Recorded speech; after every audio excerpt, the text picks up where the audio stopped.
noches nuevamente a los que se han seguido añadiendo en la conexión de este culto de adoración.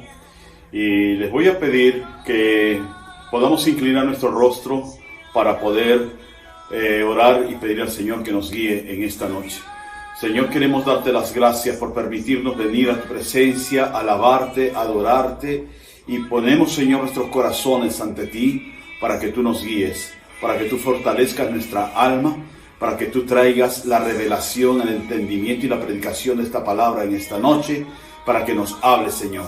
Gracias te damos, Señor, por este tiempo. Bendícenos, Señor, en el nombre de tu Hijo Jesús. Amén y amén. Mis amados, bienvenidos. A los que no me conocieran, soy el pastor Reinaldo Córdoba de Misión Apostólica Renuevo, y les damos la bienvenida a aquellos que se están conectando por vez primera, por segunda vez. Bienvenidos. Queremos establecer con ustedes un vínculo de amistad y podemos empezarla con algo muy hermoso, que es lo que Dios nos ha dejado en su palabra, y no es una filosofía, no es una tradición, ni es una religión. Son palabras de vida eterna, son consejos y promesas que el Señor dejó para todos nosotros. Así que vamos a disponernos para poder escuchar esta palabra. Y quiero empezar, mis amados, que busquemos el libro de Juan, el Evangelio de Juan, capítulo 17. Juan 17, y busquemos el versículo 11, y luego vamos al versículo 21. Versículo 11 dice: y ya no estoy en el mundo, mas estos están en el mundo, y yo voy a ti, Padre Santo. A los que me has dado, guárdalos en tu nombre, para que sean uno, así como nosotros. Nos trasladamos al versículo 21. Y dice ahí, desde el 20 veamos: mas no ruego solamente por estos, sino también por los que han de creer en mí por la palabra de ellos, para que todos sean uno, como tú, oh Padre, en mí y yo en ti, que también ellos sean uno en nosotros, para que el mundo crea que tú me enviaste. Y esta noche quiero compartir con ustedes esta palabra que podemos ponerle por nombre unidad y acción. Unidad y acción. La palabra también nos enseña que una casa dividida no prevalece, se cae, ¿de acuerdo? Un matrimonio, un hogar, por ejemplo, en la cual el esposo y la esposa están en luchas, en contiendas, no se entienden, llega un momento que esa casa va a colapsar. ¿Por qué? Porque los hijos no van a saber a quién hacer caso, al papá o a la mamá, ¿verdad? Y el papá cree tener la razón, la mamá cree tener la razón, y comienzan a resquebrajarse ellos. Y esto sucede en todos los hogares, cuando no hay un entendimiento, aún hogares de creyentes, de cristianos y aún de ministros, cuando no hay un entendimiento en las partes, cuando no llegan a concertar ambos, se cae. Por eso la palabra nos enseña que una casa dividida no prevalece. Lo contrario a la división, ¿qué cosa es? La unión, la unidad. Y acá en estos dos versículos que hemos leído, el 11 y el 21, Jesús le pide al Padre, ¿por quién? Por sus discípulos. Cuando les dice ahí en ese versículo 11, mas estos están en el mundo, y yo voy a ti, Padre Santo, a los que me has dado, guárdalos en tu nombre. ¿De acuerdo? Para que sean uno como tú y yo somos uno. Pero después en el versículo 21, ya no solamente está pidiendo por sus discípulos, por los apóstoles, que estaba estableciendo, sino está pidiendo por el resto. Porque ahí nos dice en el versículo 20, mas no ruego solamente por estos, sino también por los que han de creer en mi palabra, en mí por la palabra de ellos. ¿Por la palabra de quién? De los discípulos. Para que todos sean uno, como tú, oh Padre, en mí y yo en ti, que también sean ellos uno en nosotros, para que el mundo crea que tú me enviaste. Vemos nosotros acá, en estos dos pasajes, algo muy interesante. Jesús primero pide por sus discípulos, que el Padre los guarde, que los guíe y que los guarde en la unidad. Y luego pide por los que van a seguir a los discípulos. Esos somos nosotros, ¿no? Que estamos creyendo por lo que empezó con Juan, con Pablo, etcétera. ¿De acuerdo? Pero también aquí nos dice algo más para que nosotros debemos ser uno, los unos con los otros. ¿Para qué? Para que el mundo crea. Para que el mundo crea en esta palabra. Para que el mundo crea que el Padre lo envió a Jesús. Quiere decir que si tú y yo practicamos la unidad, es que vamos a permitir que el mundo pueda creer en Dios.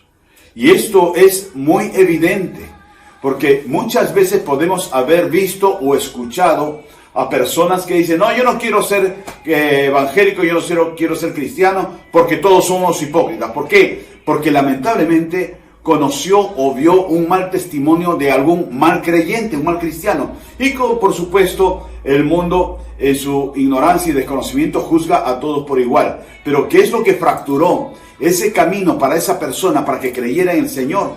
La falta de integridad, la falta de unidad. ¿De quién? De nosotros, el cuerpo de Cristo. Nosotros, la iglesia, la asamblea, los congregantes, somos el cuerpo de Cristo. Y si nosotros no practicamos la unidad los unos con los otros, entonces es que el mundo no va a creer en Dios. Y estamos estableciendo una religión nada más, muy frágil, solamente basada en doctrinas humanas, en mandamientos humanos, mas no en la palabra y en la convivencia con el Señor. Por lo cual es necesaria la unidad. ¿Por qué es necesaria la unidad? Y vamos a ir al libro de Éxodo, por favor, capítulo 17. Y vamos a leer desde el versículo 10 al versículo 13. Dice: e hizo Josué como le dijo Moisés, peleando contra Amalec. Y Moisés y Aarón y Hur subieron a la cumbre del collado. Y sucedía que cuando alzaba Moisés su mano, Israel prevalecía, avanzaba, ganaba. Mas cuando él bajaba su mano, prevalecía Amalec. Y las manos de Moisés se cansaban. Por lo que tomaron una piedra y la pusieron debajo de él y se sentó sobre ella. Y Aarón y Hur sostenían sus manos, el uno de un lado y el otro del otro. Así hubo en sus manos firmezas hasta que se puso el sol, y Josué deshizo a Amalec y a su pueblo a filo de espada. ¿Por qué es necesaria la unidad? Y acá encontramos en este escenario que Israel todavía no había llegado a la tierra prometida y estaba en batallas contra la tribu amalecita, los de Amalec. Y Amalec estaba ganando.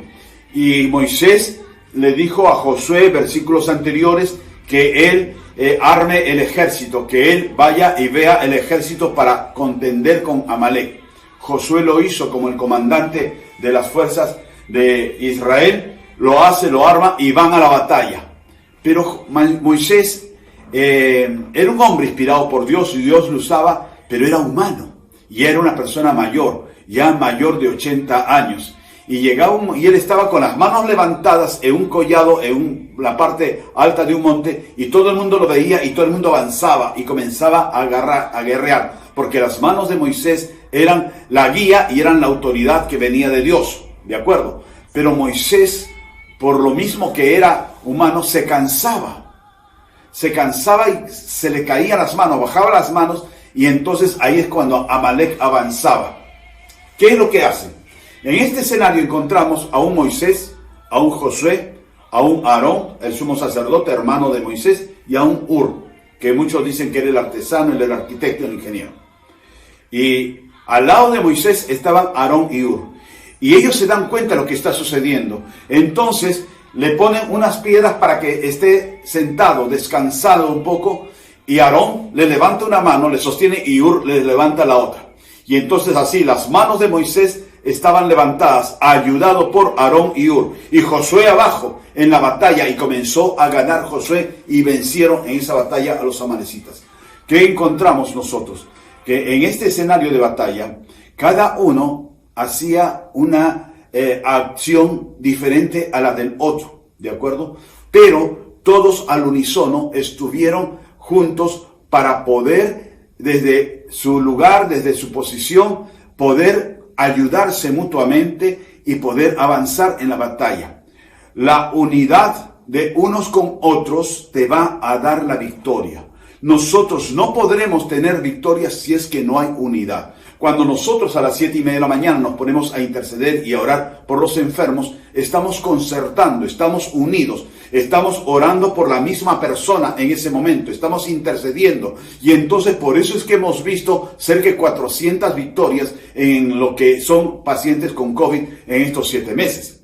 ¿Por qué? Porque hemos estado unidos en el mismo sentir, en el mismo propósito. Porque yo no me quiero comparar como Moisés, pero tengo que hacer la distinción que yo como el líder en ese momento de la batalla espiritual que estamos haciendo en las mañanas, digo el nombre de la persona que está con COVID y todos están orando. Más de 200 personas estamos orando cada mañana. Y entonces, al final, por esa unidad es que el Señor nos da la victoria. ¿De acuerdo? ¿La victoria de qué? En este caso es sanidad, en este caso es salud. ¿De acuerdo? Entonces nosotros podemos entender el propósito divino del Señor desde siempre y para siempre. Lo que Jesús le dice al Padre, en lo que estábamos leyendo hace unos momentos en el Evangelio de Juan, es que el Padre, Jesús se iba a ir al Padre, pero que el Padre los pudiera ayudar en una manera que sabemos nosotros que después va a ser con el Espíritu Santo, los va a ayudar a que esos apóstoles, esos discípulos, esos 11 que quedaban como discípulos, estén unidos. Que no se distancien, que no se pierdan, cada uno desde su carácter, desde su temperamento, desde la habilidad o la especialidad que pudieran tener, pero estar unidos. ¿Para qué? Para que el mundo crea. Y luego también pide Jesús por los que van a seguir a esos discípulos. Y eso viene desde esos años hasta nuestra etapa en la cual nosotros estamos siguiendo la Escritura, lo que nos hemos aprendido de los discípulos, ¿de acuerdo? Y ahora vemos nosotros en este libro de Éxodo de que sirvió la unidad en estas vidas. Yo les quiero llevar también, por favor, al libro de Nehemías. Nehemías, por favor, en el capítulo 4. Capítulo 4, y vamos a leer 2 versículos, 16 y 17. Y este libro nos ayuda mucho porque te habla de oración, de intercesión, nos habla de liderazgo, nos habla de batallas, de guerra. Es muy completo este libro de Nehemías. Léanlo. En el versículo 16 y 17 del capítulo 4 de Nehemías dice: desde aquel día la mitad de mis siervos trabajaba en la obra, la otra mitad tenía lanzas, escudos, arcos y corazas. Y detrás de ellos estaban los jefes de toda la casa de Judá, los que edificaban en el muro, los que acarreaban, los que cargaban, con una mano trabajaban en la obra y en la otra tenían la espada. Nehemías había decidido edificar los muros de Jerusalén. Y el Señor lo estaba respaldando y lo estaba ayudando y lo estaba logrando. ¿De acuerdo? Pero si nosotros en ese mismo capítulo 4 leemos el versículo 7 y el versículo 8, ¿qué nos dice? Pero aconteció que oyendo Sanballat y Tobías y los árabes, los amonitas y los de Asdod, que los muros de Jerusalén eran reparados, porque ya los portillos comenzaban a ser cerrados, se encolerizaron mucho y conspiraron todos a una para venir a atacar a Jerusalén y hacerle daño. Miren, vemos nosotros desde la parte del enemigo que hay cinco personas o 5 grupos de personas, porque cada uno de estos comandaba grupos también, que estaba los enemigos de Nehemías, enemigo de Jerusalén: Sanballat, Tobías, los árabes, los amonitas, los de Asdod. 5 grupos. Y cada uno de ellos tenían como enemigo a Israel. ¿De acuerdo? Y por supuesto a Nehemías, que estaba haciendo la obra y estaba funcionando, porque Dios estaba respaldando a Nehemías. ¿Y qué es lo que hacen? Los 5 enemigos se juntan, dice, se unen todos a una para ir en contra de lo que está haciendo Nehemías. Con esto, ¿qué nos enseña? Que muchas veces el enemigo muestra más unidad entre ellos que los creyentes. Y bien que sí.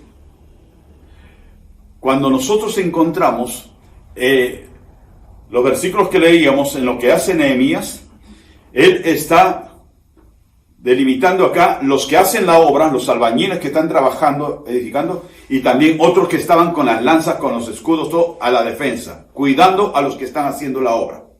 Y detrás de ellos, los que estaban trabajando en la obra y los que están en la defensa, estaban los jefes. Ya estamos viendo 3 grupos de personas. Además también los que acarreaban la carga, que sé yo, los que cargaban y todo eso, porque habían algunos que traían la carga de barro, de ladrillos, qué sé yo. En ese tiempo no había ladrillos, había adobes, los que cargaban eso, y otros eran los que la subían, y otros eran los que estaban trabajando, y todos estaban en ese momento armados. Pero encontramos que Nehemías pudo concertar de que ese grupo de personas puedan unirse por un solo fin, un solo propósito. Por eso después vamos a ver que Nehemías tuvo éxito en su empresa, en lo que él se había propuesto hacer, y que en tiempo récord, en 52 días, levantó los muros de Israel. Pero algo que también nos detalla en los versículos que leímos antes, es que el enemigo también se unió todos a una. El enemigo, hasta nuestros días, ¿por qué es que tiene éxito muchas veces en el mal? Porque en ellos, en el enemigo, Satanás y sus huestes espirituales de maldad, ellos están unidos y sujetos a su autoridad.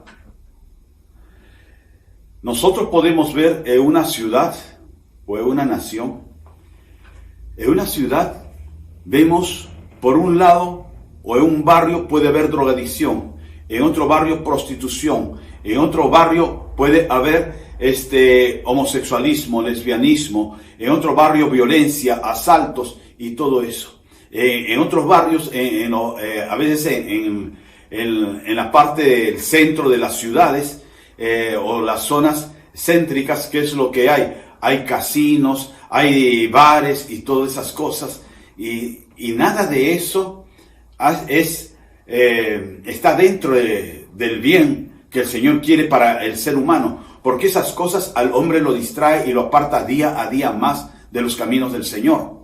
Pero el enemigo mueve, como los titiriteros, mueve sus hilos y comienza de una u otra manera a cernir por todos lados. Nosotros podemos verlo también hasta nuestros días con este tema de la pandemia y del virus, qué sé yo, que también el enemigo comienza a sembrar miedo a la gente, comienza a sembrar mala información, comienza a sembrar ambiciones, corrupción, gobiernos que se corrompen y todas esas cosas comienzan a unirse para actuar en contra de la obra máxima de Dios, que es el hombre. El enemigo tiene a concertarse para unirse, pero los creyentes, ¿por qué no? Los creyentes muchas veces estamos viendo y a veces caemos hasta en la competencia de iglesias. Mi iglesia es más grande, mi iglesia es sabia, mi iglesia tiene la sana doctrina, tu iglesia no. Tu iglesia, ¿por qué usan falda? ¿Por qué usan pantalón? Tu iglesia, ¿por qué levanta las manos? ¿Por qué no levantan las manos? Y paramos a veces en esas luchas y discrepancias y discusiones intestinas, que eso no nos ayuda. Y lo que decíamos hace unos momentos al inicio, una casa dividida no prevalece.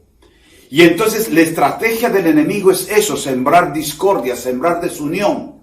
Nosotros vemos cuando siempre tenemos que remontarnos al Génesis, porque todo se origina desde ahí.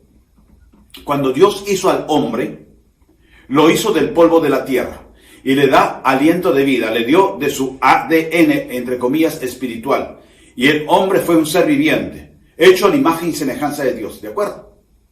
A la mujer, ¿de dónde la hizo? ¿También del polvo de la tierra? No, lo hizo caer un sueño profundo al hombre y la hizo de el hombre mismo. Sacó una costilla y de esa costilla formó a la mujer, para poder demostrarle al hombre, y hasta ahora nosotros como que no lo entendemos muchas veces, que el hombre y la mujer proceden del mismo gen, del mismo origen, de la misma voluntad de Dios, para que una vez que uno se encuentra con la ayuda idónea, con el complemento, sea para toda la vida, como diciendo, vuelves a estar en mí y conmigo, y somos uno. Y por eso la palabra también nos dice, por ella dejará el hombre a su padre y a su madre, y se unirá a ella y serán un solo ser, una sola carne. Pero el hombre no lo entendió. ¿Qué es lo que hace el enemigo también en el Génesis? Esperó un momento que físicamente Adán estaba por un lado y Eva por otro. Y los agarra por separados. No los agarra juntos. Porque quizás si a los dos les hubiese hablado, quizás Adán le hubiera dicho, no, eso no es así y no hagas caso, mujer, vámonos de acá. Pero los agarra separados. El enemigo comienza a dividir. Hay un dicho, divide y vencerás, que es muy cierto. Y es la estrategia del diablo para robar, para matar y para destruir. Comenzar a separar. Muchas veces yo he visto en nuestra congregación y también en muchas congregaciones me he enterado de personas que están corriendo muy bien en su congregación, en su ministerio, haciendo la obra del Señor y sin hacerle falta tampoco nada a su casa, por supuesto. Y de repente sale algo, sucede algo, y esa persona se comienza a enfriar, se comienza a apagar, se comienza a aislar y a dejar esa carrera en la cual estuvo. Y se vuelve un religioso de banca, sentado nada más para levantar las manos de vez en cuando y decir amén, amén, amén, y nada más. O se van de la iglesia.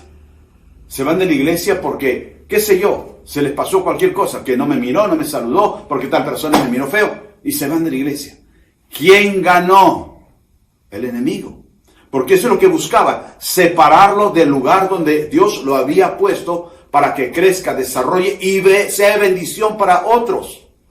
Yo le hago un llamado en esta noche a aquellas personas que puedan haber sido siervos, líderes, ministradores de vida, evangelistas, ganadores de alma, y que vean si en los últimos 6 meses de pandemia o un año han seguido en ese mismo ritmo que tenían tiempo atrás, o algo los ha apagado para que vuelvan a encender esa llama en sí mismos y volver a tomar, porque el enemigo es el que está ganando a esas personas.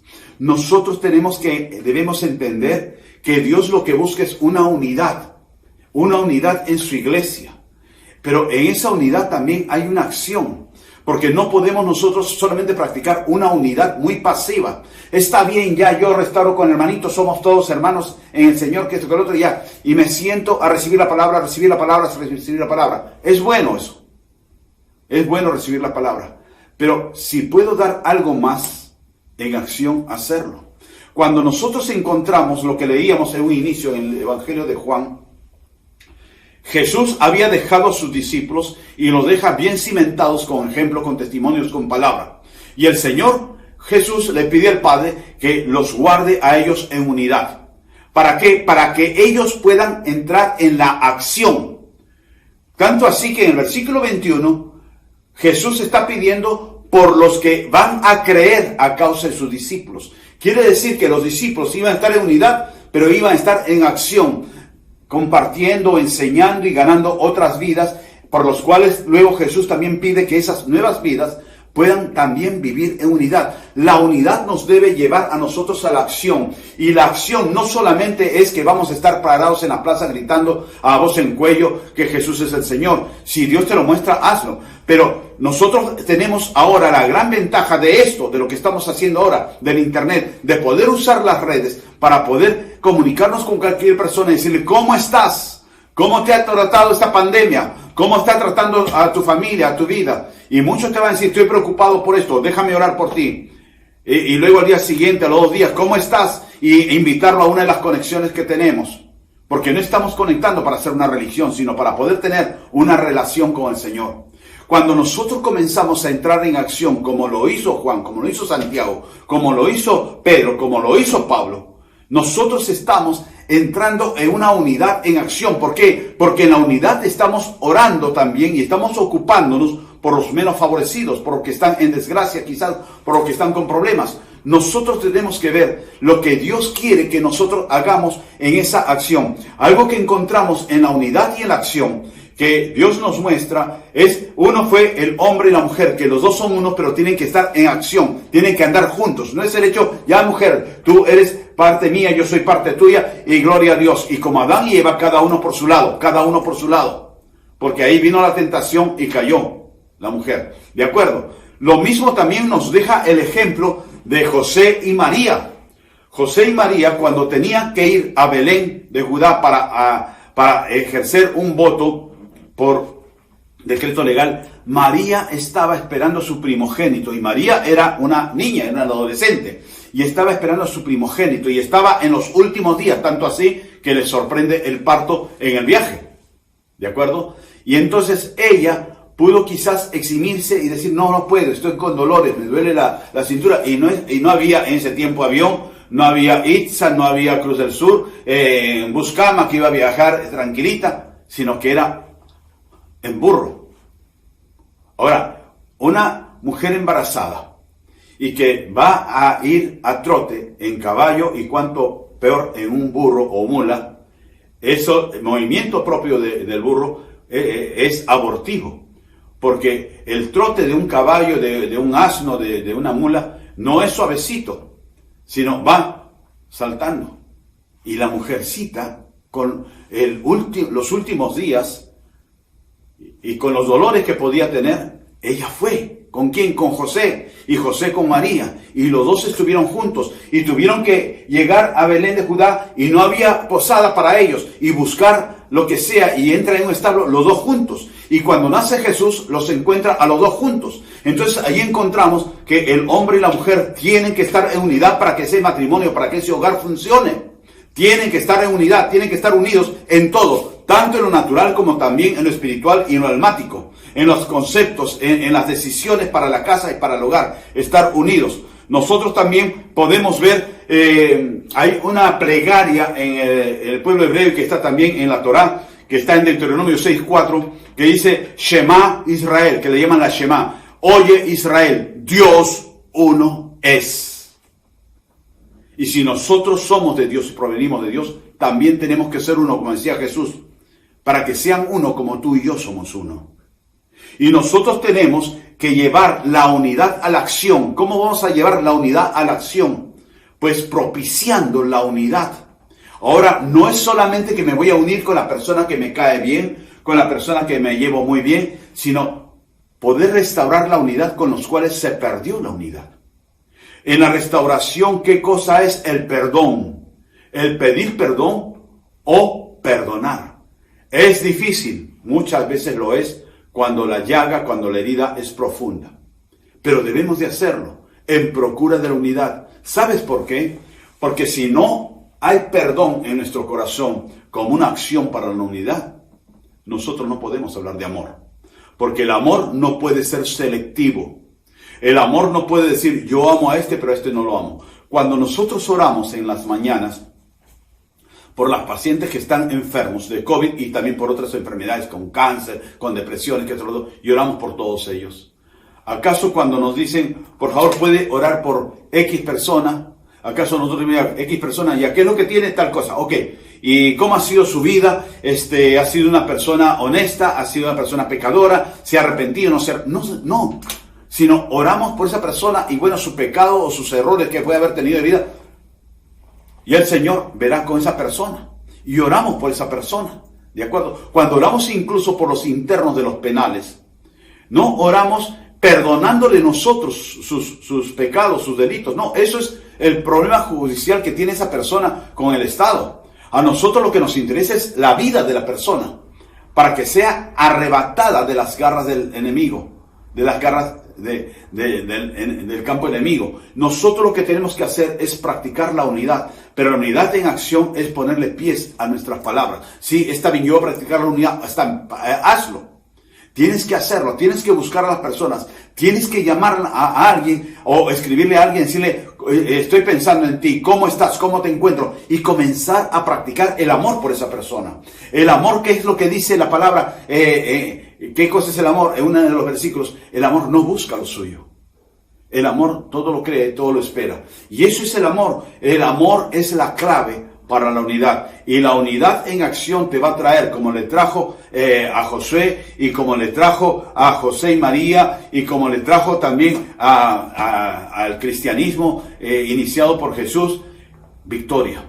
Cuando hay unidad, hay victoria. Si no hay unidad, no vas a tener victoria en el campo enemigo. ¿Sabes por qué? Porque al no haber unidad, entonces, y estás pidiendo, y estás clamando, y congregas, y todo lo que puedas hacer, El enemigo, ¿qué es lo que hace? Levanta como si fuese un decreto, un argumento.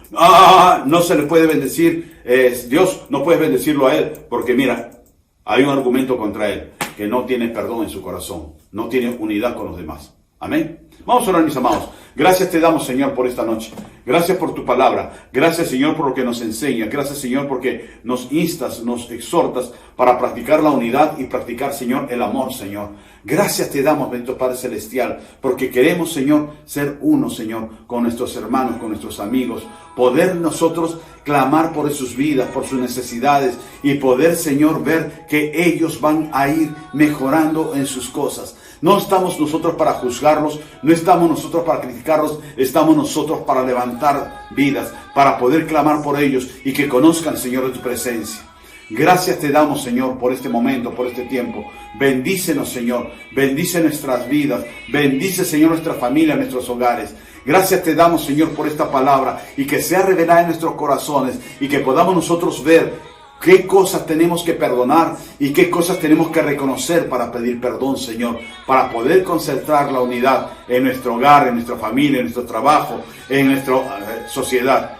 Gracias te damos, bendito Padre Celestial, por este momento. Bendícenos en el nombre de Jesús. Amén y amén. Si tú te has conectado por vez primera, yo te pido que por favor me sigas en una breve oración y puedas decir conmigo estas palabras. Señor, te doy las gracias por mi vida. Reconozco que Jesús es el Señor, es el Salvador mío. Y te pido perdón por mis pecados. Que tu Espíritu Santo entre en mi vida y me ayude a caminar, a cambiar y a lograr mis objetivos. Gracias te doy. Amén y amén. Permíteme orar por ti.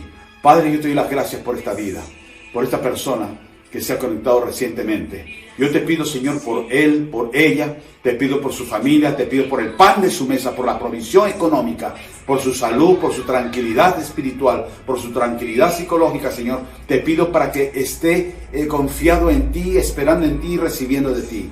Gracias te doy, Señor, por esta vida y por este momento. Amén y amén. Mi amado, los que se han conectado por primera vez, hablen con la persona que los invitó y denle sus datos porque necesitamos conversar con ustedes, tener una relación, poder compartirles algo que es muy importante, muy interesante para sus vidas. Así que no tengan temor que están cambiando esa religión ni nada por el estilo. Pues nosotros no hablamos de religión, hablamos de vida y hablamos de relación con Cristo, con el Padre, con el Hijo y con el Espíritu Santo. Amén. Que Dios me los bendiga, que tengan una buena noche. Mañana a las 7:30 de la mañana y pasado mañana jueves, en esos jueves de bendición a las 6 de la tarde con el tema La Semilla. Que Dios me los bendiga, mis amados.